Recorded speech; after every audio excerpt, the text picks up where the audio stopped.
थे। नाजरीन, वक्फा लेंगे, वक्फे के बाद आपको सियासी पहलू इन चीज़ों का देखेंगे। मरियम नवाज़ ने स्क्रीन पर जनरल फैज़, जस्टिस साकिब निसार, जस्टिस खोसा, जस्टिस एजाजुल एहसन और जस्टिस मज़ाहिर नकवी की तस्वीरें आज चलवा दी पब्लिक रैली में। जनरल रिटायर्ड बाजवा को क्यों इस ट्रॉयका ऑफ 5 या जिस तरह कहती हैं 5 का टोला क्यों नहीं इसके अंदर रखा, इसके क्या दूररस असरात हैं, बात करेंगे एक वक्फे के बाद।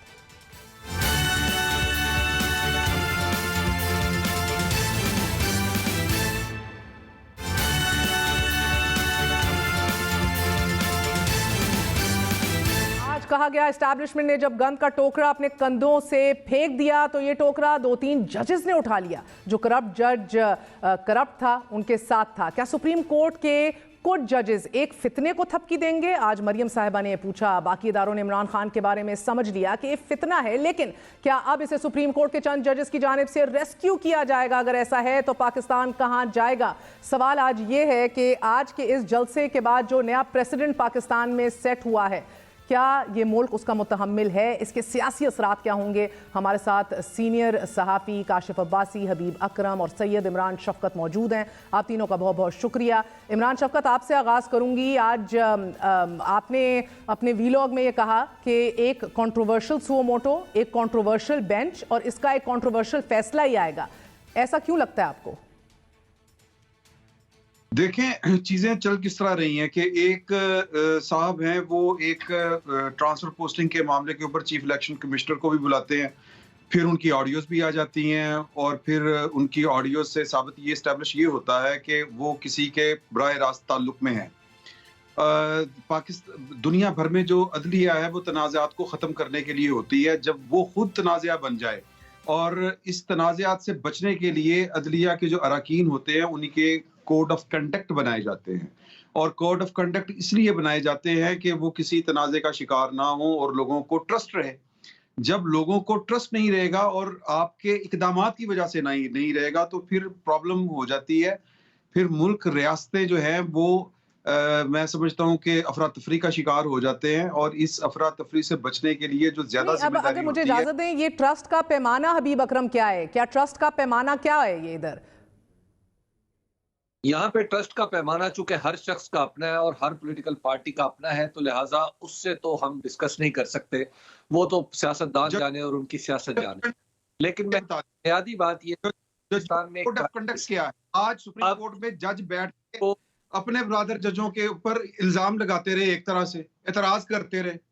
ये जो इमरान शफकत साहब, आप स्काइप पे आपकी आवाज टूटेगी तो हबीब साहब को खत्म करने दें, आ जाएंगे आपके पास। जी हबीब जी, तो महर, पाकिस्तान में हमें यह समझना है कि एक क्राइसिस है और बाकी जितनी भी चीजें हैं उस क्राइसिस से निकल रही हैं, स्टेम आउट हो रही हैं। पाकिस्तान का इस वक्त एक पॉलिटिकल क्राइसिस है और एक इस वक्त कॉन्स्टिट्यूशनल क्राइसिस है और कॉन्स्टिट्यूशनल क्राइसिस हमारी नजरों के सामने और एक क्राइसिस बनाया जा रहा है, ये भी ऐड कर लें। और जी, और एक क्राइसिस बनाया जा रहा है। अब सूरत हाल यह है कि इस क्राइसिस में बुनियादी क्राइसिस क्या है? वो है पाकिस्तान के अंदर दस्तूर की बहाली का। दस्तूर कैसे बहाल होगा कि पाकिस्तान के विफाक के 2 कॉन्स्टिट्यूएंट सूबे, यानी पाकिस्तान किसी एक शहर का नाम नहीं है। पाकिस्तान नामी कोई खित्ता यहाँ पे किसी शहर, कोई गांव में एग्जिस्ट नहीं करता। मगर हबीब, मुझे थोड़ी सी इजाजत दीजिएगा इधर, थोड़ी सी इजाजत दीजिएगा हबीब। आपकी बात दुरुस्त, दस्तूर की बहाली के लिए काशिफ अब्बासी ये बेंच बना, मगर दस्तूर की बहाली से तो मामला बहुत आगे चला गया है। असेंबलियों को वापस बहाल करने का भी जिक्र हो रहा है, सुओ मोटो जुरिस्डिक्शन का भी जिक्र हो रहा है। फकत आपकी सुपीरियर जुडिशरी के नाम ले के जजेस की तस्वीरें हमारी तारीख में पहली बार आवेजा की जा रही हैं। क्या ये सियासी मकासद के लिए हो रहा है या जस्टिफाइड है मुस्लिम लीग नून अपनी रिजर्वेशंस में? देखिए, अगर आप जो ऑडियो लीक्स आई हैं उसकी बुनियाद पर यह कहें कि उसकी तहकीकात होनी चाहिए, तो इस हद तक तो ये बात ठीक है। ये भी तहकीकात होनी चाहिए कि ऑडियो लीक किसने की, किसने रिकॉर्ड की। ये दोनों एंगल्स इसके अंदर बिल्कुल कोई शक नहीं कि होना चाहिए। मैं एक मिसाल देता हूँ, एक फुटबॉल की। आजकल एक 21 साल के लड़के ने मैनचेस्टर सिटी, जो बहुत बड़ा फुटबॉल क्लब है, उसका हैक किया ईमेल्स को और पता चला कि कितना फाइनेंशियल अनफेयर काम वो कर रहे थे, जिसकी वजह से उनके ऊपर बहुत सारे चार्जेस लगे।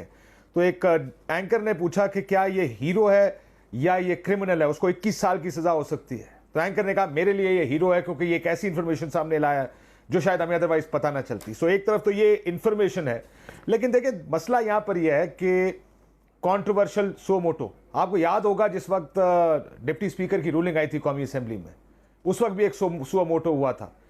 उस वक्त सारे जमहूरियत जता रहे थे कि आज जमहूरियत जीत गई है। देखिए जब गैर कानूनी कोई चीज हो उस पर सुप्रीम कोर्ट क्यों ना सो मोटो ले। यहां पर इलेक्शंस होने हैं, आज तक मेरे सामने किसी मोतबर वकील ने यह नहीं कहा कि जी 90 दिन से आगे चले जाएं तो कोई गल नहीं, खैर है। सब ये कहते हैं कि 90 दिन के अंदर होने हैं। गवर्नर डाल रहा है इलेक्शन कमीशन पे, इलेक्शन कमीशन डाल रहा है गवर्नर पे, सदर ने डेट दी, सारे कहते हैं आर्टिकल 6 लगना चाहिए। अब तो पीपल्स पार्टी के वकील कह रहे हैं कि आर्टिकल 6 इलेक्शन कमीशन या गवर्नर पर लगना चाहिए, जो डेट देने से भाग रहे हैं। लेकिन इस वक्त हमारा पाकिस्तान का प्रॉब्लम यह कि जब सूट करता है तो हम प्रोसीजर के पीछे जाते हैं, जब सूट करता है हम आउटकम के पीछे कैसी स्ट्रैटेजी है ये मुस्लिम लीग नून की? फिर स्ट्रैटेजी का माते दिख रही है अगर रिकॉन्स्टिट्यूट हो गया बेंच या फुल कोर्ट बना दिया गया, स्ट्रैटेजी कैसी लग रही है आपको सियासी? देखिए फुल कोर्ट भी बने, लार्जली सेंस तो यही है कि इलेक्शन तो 90 दिन में होने ही होने हैं। वो आप कोई अमेरिका से भी जज ले आएंगे, आइन को पढ़ेगा, वो कहेगा इलेक्शंस 90 दिन में होने। लेकिन स्ट्रैटेजी बहुत अच्छी है।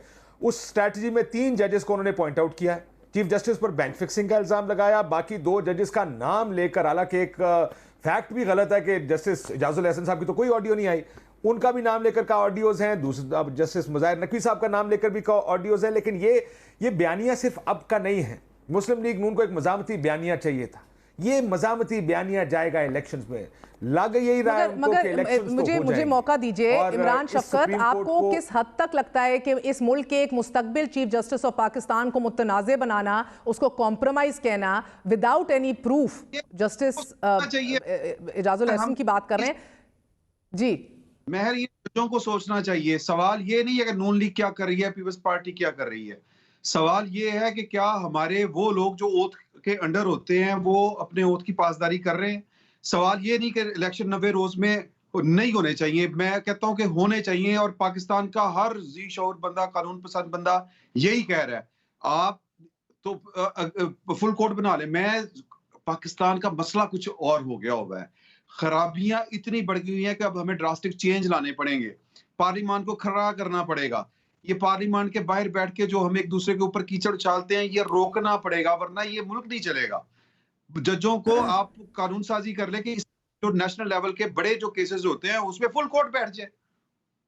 हमारा मसला तो ये है ना कि चीजें, अब मैंने तो नहीं की ऑडियो रिकॉर्ड की, मैंने तो नहीं उनको कहा कि जी कि 10 करोड़ का प्लॉट आप ले रहे हैं जो सर, मैं तो यही समझने से कासिर हूं, ऑडियो रिकॉर्डिंग किसी की कहीं भी हो जाए, तोड़ मड़ोड़ के भी पेश कर दी जाए, ना उसका फोरेंसिक हुआ है, ना उस हवाले से आपके पास कोई ठोस खबर है, और उसके ऊपर आप उठा के पूरी सुपीरियर जुडिशरी को मुतनाज़े बना रहे हैं। और आप जैसे सहाफी, and I respect you Imran Shafqat साहब अ लॉट, आप जैसे सहाफी उसको जस्टिफाई कर रहे हैं। ये जजों का अपना कोड ऑफ कंडक्ट है, जजों का अपना कोड ऑफ कंडक्ट है, हमने नहीं बनाया हुआ। ये इस तरह की रायत हमें नहीं देनी चाहिए। बात ये मैं आपको खबर दे रहा हूं कि 2 जजों की मजीद ऑडियो है, एक जज की वीडियो है। हबीब रफीक साहब एक पाकिस्तान के बिजनेसमैन है, उनके साथ कोई मिलकर बिजनेस कर रहा है। ये खबर दे रहा हूं मैं आपको, ये आज नहीं तो कल ये आ जाएगी, ये भी आ जाएगी रिकॉर्डिंग। तो जस्टिस मैं भी समझना चाह रही हूँ, अगर आप इजाज़त दें हबीब अकरम, जस्टिस नकवी साहब की तो चलें आ गई मुबैना ऑडियो जिसके ऊपर आपने परवेज़ इलाही और दीगर लोगों को सुना, मगर जस्टिस एजाजुल एहसन की कौन सी ऑडियो, कौन सा प्रूफ है जो और मुस्तकबिल के चीफ जस्टिस हैं, और ये किस तरह काबिल कबूल है हमारे मुल्क के अंदर? आई मीन वो रेड लाइन कहाँ है फिर जिसका आइन जिक्र करता है? तकद्दुस कौन से इदारे का रह गया? Where do you draw the line? वो सोचना है कि नहीं सोचना, सवाल ये है कि सब कुछ हम ही ने सोचना है। महर, प्रॉब्लम ये है कि पाकिस्तान, जी हबीब सॉरी, हमने एक बुनियादी तौर पे पाकिस्तान के अंदर हम ये देख रहे हैं कि कुछ पॉलिटिकल पार्टीज हैं, कुछ दूसरे लोग हैं जो ये समझते हैं कि पाकिस्तान उनके हाथ का खिलौना है और पाकिस्तान के सारे अवाम बेवकूफ है। अब बात ये है कि ये जो इस मौके पे एक तरफ क्या पहले हम ये समझ लें कि PMLN को इस बेंच में जजों की तकरीरी पे एतराज क्या है? क्या ये बेंच नवाज शरीफ की बरीयत का फैसला कर रहा है, या मरियम नवाज साहिबा से मुतल्लिक कोई फैसला है, या शहबाज शरीफ साहब से मुतल्लिक कोई फैसला है?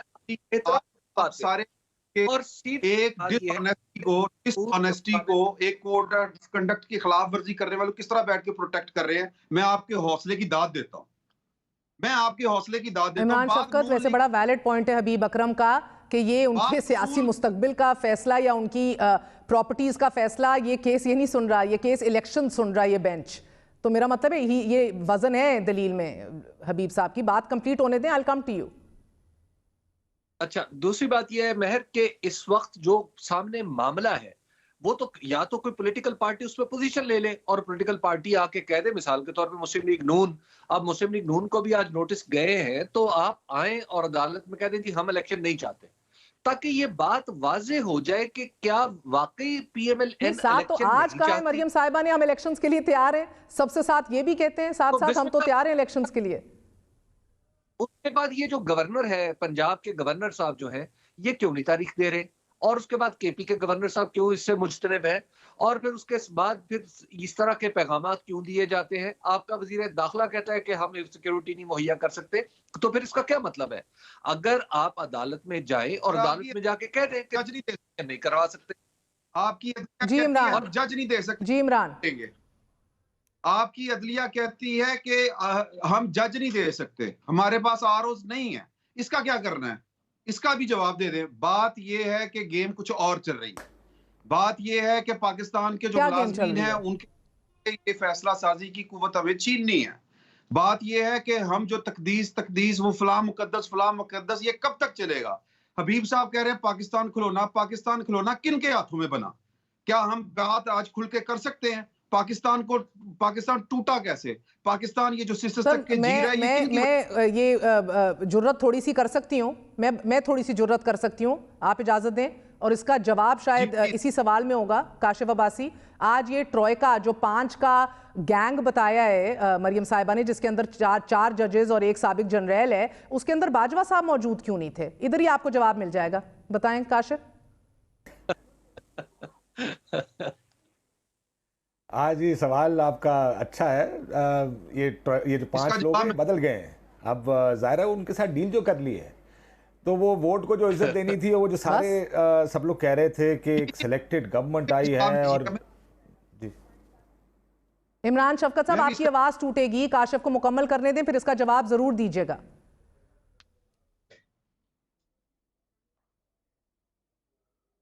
जी काशिफ।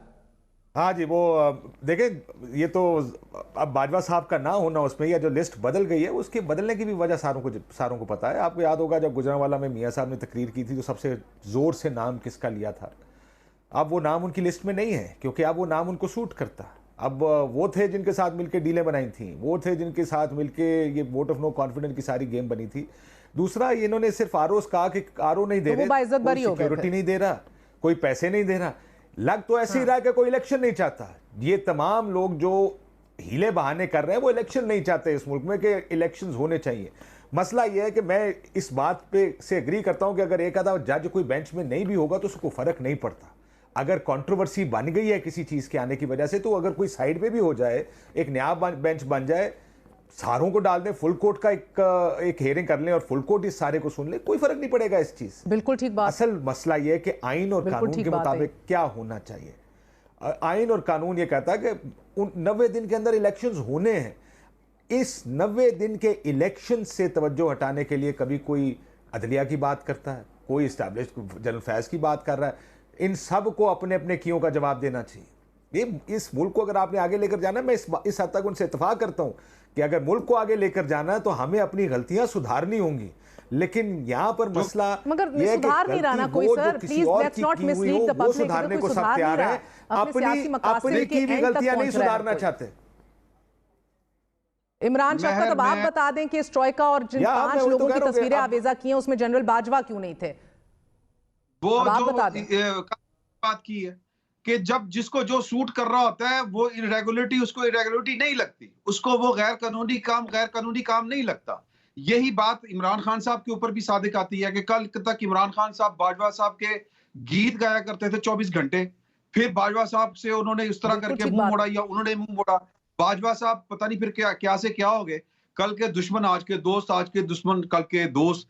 हमें इस घन चक्कर से पाकिस्तान को निकालना है और इसके लिए हमें ना पीपल्स पार्टी की ऐनक लगाने की अभी जरूरत इमरान है, शफकत ना मसला पीटीआई। इस टाइम के ऊपर ये है, मसला समझ मैं लेना, आपको आवाम बताता जिस तरह देख रही है, सियासी जमातें आपकी कॉम्प्रोमाइज हो गई हैं, आपकी इस्टेब्लिशमेंट कॉम्प्रोमाइज, यानी कि एक धब्बा लग गया है जिसको अब वो धोने की कोशिश कर रहे हैं। अब कह रहे हैं हम न्यूट्रल हो गए हैं, मगर बहुत बड़ा भारी भरकम बोझ डाल गए हैं बाजवा साहब इंस्टीट्यूशन के ऊपर।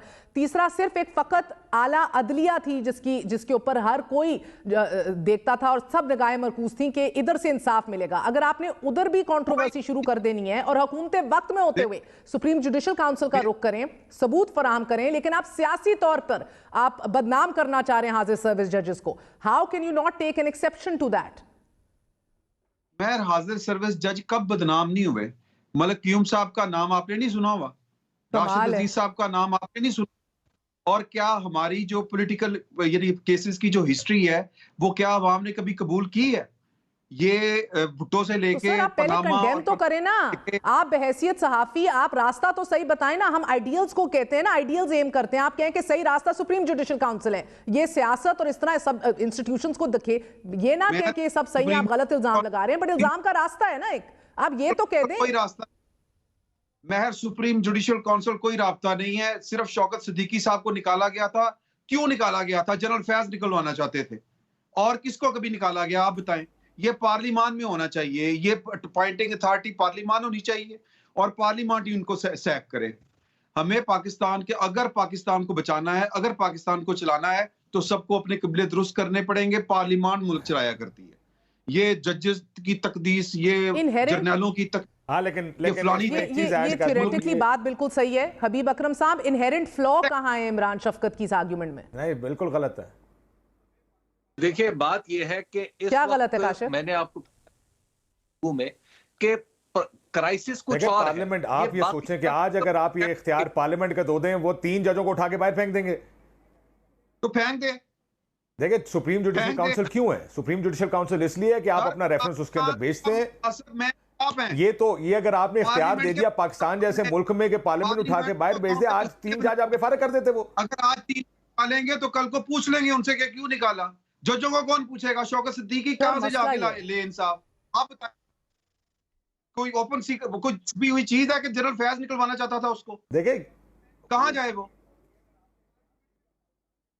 मैं एक गुजारिश करूंगी, मेरी बात सुनिए, अगर आपका आर्गुमेंट ये है इमरान, अगर कोई फैसला किसी जमात के हक में आए तो दूसरी जमात कहेगी कि अब इन जजेस को निकालो, उनके ऊपर प्रेशर डालेगी, ये फिर सिलसिला रुकेगा का? जी ये सिलसिला ये यहीं पे रुकेगा। ये जब इसी तरह मिच्योर होंगे, हम इसी तरह सीखेंगे। दुनिया ने इसी तरह सीखा है, इसी तरह चले हैं मामला। हम हथेली पे सरसों नहीं जमा सकते। 70 साल से ये प्रैक्टिस करके हमने देख ली है। हबीब अकरम को भी जवाब देने दे थोड़ा सा। जी हबीब।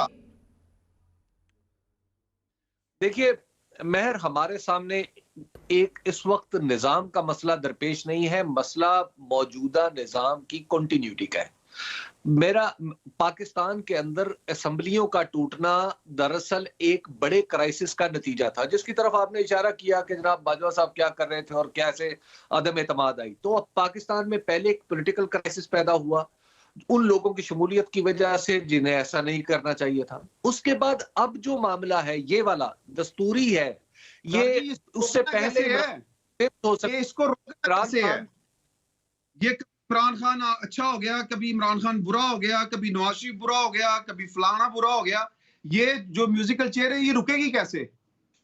कंटिन्यूटी तो चल रही है। 2000 मैं बताता हूं कैसे कोजिया हो जाते हैं, कभी इसका मुश्किल पीएमएलएन कोजिया हो जाती है, तो एटलीस्ट इनकी मैं बताता हूं आपको ये कैसे रुकेगी, अगर इजाजत दें तो। मुख्तसरन काशिफ में रैप अप करूंगी जी। देखिए मैं आपको बताता हूं कैसे रुकेगी। यहां पर जिसको मौका मिलता है वो यही गलतियां दोहराने पहुंच जाता है। इस वजह से ये बार बार होती हैं। इमरान खान को मौका मिला 2018 में, उन्होंने फौज के और एस्टैब्लिशमेंट के साथ मिलकर इलेक्शन लड़ा और जीता। जिस वक्त इनको राब्ता किया गया 2022 में 21 के अंदर, अगर जून जुलाई 21 में कि आए हमारी गेम खेलने, उस टाइम इनकार कर देते, कहते नहीं हम वोट को इसे देना चाहते हैं, कहते कि हम इसको फेयर तरीके से निकालेंगे। जब उनको लगा कि हमारी मर्जी की गेम अब हो सकती है और ये जो तनकीद है सारी, ये तनकीद इस वजह से नहीं है कि इस मुल्क का निज़ाम खराब है, इसकी ये तनकीद इस वजह से है कि ये अदलिया हो या एस्टैब्लिशमेंट हो, ये हमारे साथ जब तक चलती रहेगी तब तक ठीक रहेगी, तब तक 5 लोगों में से इनके नाम निकल जाया करेंगे। ये नाम उस वक्त ऐड होंगे जब आप हमारे मुखालिफ गेम खेलेंगे। बराए मेहरबानी जरा थोड़ा सा हम जमहूरियत होनी चाहिए, लेकिन ये जब तक सियासी जमातें ये फैसला नहीं करेंगी कि हमने ये गेमें नहीं खेलनी, तब तक ये निजाम ठीक नहीं होगा। अपना कंधा हमेशा आप आगे कर देते हैं, अपना कंधा इस्तेमाल करने देते हैं, वो आपके कंधे पे बंदूकें रख के चलाते हैं, अपने एजेंडे आगे करते हैं। आखिरी सवाल मुख्तसरन 10 सेकंड में जवाब दीजिएगा। इस तरह खत्म होगा। जी जी हबीब अकरम, आपको इस सुओ मोटो के थ्रू टाइमली इलेक्शन होते दिख रहे हैं या डिस्ट्रैक्ट होगा ये मामला? मुख्तसरन जवाब प्लीज। ये आखिरी उम्मीद है, मुझे लग रहा है कि हो जाएंगे। बहुत बहुत शुक्रिया हबीब अकरम। इमरान शफकत काशिफ अब्बासी हमारे साथ मौजूद थे। बड़ी हीटेड डिबेट थी, हमारी एक्सिस्टेंशियल क्राइसिस है ये जो हमारे सामने अनरोल होते हुए आपको दिखाई दे रही है इस मुल्क के अंदर।